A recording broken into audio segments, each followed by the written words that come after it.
Well, hello, boys and girls. Another more tales from the broom cupboard here in beautiful downtown Ports. Um, yeah, what I'm going to talk about tonight is pocket money. Sounds strange, but when I was a kid, we didn't get pocket money. My mother couldn't afford to give us anything. So what we had to do was to find ways of making a bit of cash on the side, even as young as 4 or 5. I mean, wanted a few sweets. I mean, they were on ration, but you still wanted some occasionally, and I'd bought a pop or whatever. Um, so we resorted to things like finding scrap metal. Now, this was fairly easy because what we mainly went for was copper. Now, in the old days, boats were, well, especially around our way, clinker built boats. That means the wood was that's over each other, copper rivets put through, clinched over, and that held the boat together. Worked very well. Occasionally, you had to sort of sink a boat so swell the wood to make it clear the leaks.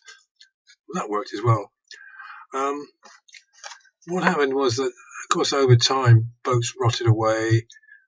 A couple of rivets and the washers that were with them fell down to the ground, the foreshore, and in the sort of sand gravel mix, if you had a keen eye, and my eyes were very keen, I can tell you at that time, didn't need glasses like now, um, you'd find these. And if you took enough time and you walked along the foreshore, you could pick a little bag full up, which would get you sort of 2 shillings, 5 shillings maybe if you're lucky, worth at the scrappers. Um, that worked very well. Another thing we got money with was taking pot bowls back. In those days, they all had deposits on them. Took them back, you get a few pence, and you get enough, you get a shilling or 2 bob. 2 bob, that's 2 shillings to you modern guys out there, modern guys and girls. And therefore, we was able to sort of survive, so because this was working against sort of poverty. We never had money at all, hardly, and things were hard. Sometimes we even went out without food. So that shows you how hard it is. So when I hear people complain now about the supermarket being short of a few goodies, I have to shake my head in wonder. Anyway, and as I say, we've got these pot bottles. Another thing was lead. Now, there's all things like lead floats from fishing and things like that lying around, a few bits in here and there. But the big thing was bullets. I can hear you say, bullets? Well, just across the way from us was the Eastney Barracks for Marines, Marine Barracks.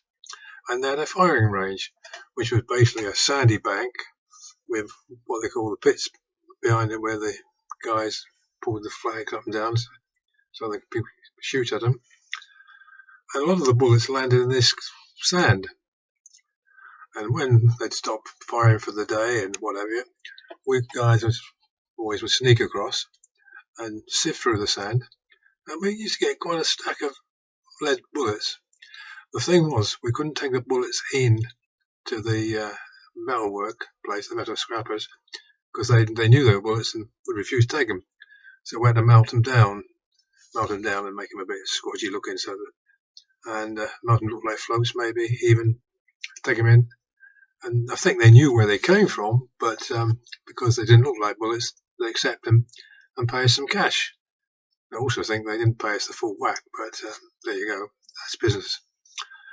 One of the things that at these sandbanks, at the shooting place, was the fact that at each end of the sandbank, it was held back by very thick pillars of wood, a bit like railway timbers, but longer than that, going right up. And over the end of each one was some ropes dangling, used by the Marines for training, I presume. We kids would go over and climb down. So one guy one time slipped and held his hands. Friction burn. sure hurts. So that was one of the other things we used to do.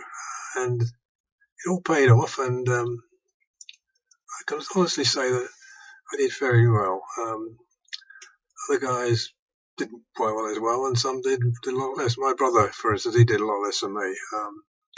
He didn't have the eye, you see. You've got to have the eye for spotting money, whatever form it might come. Anyway, I'll let that go for now. I'll send this off through the internet, through the ether, as they call it, and hopefully you can have a laugh at it and just think about things. Think how they were. Things have changed so much since then. Kids these days get 5 or 10, 20 quid a week pocket money. I don't know if that's good for them, really. They're doing it the way we did. It taught us the value of money and the value of working and, the work ethic. Although I've always been a bit of a lazy bugger myself, really, but at least I managed to earn a bit in my time. Anyway, I'll go now and say goodbye to you and take care of yourselves and behave.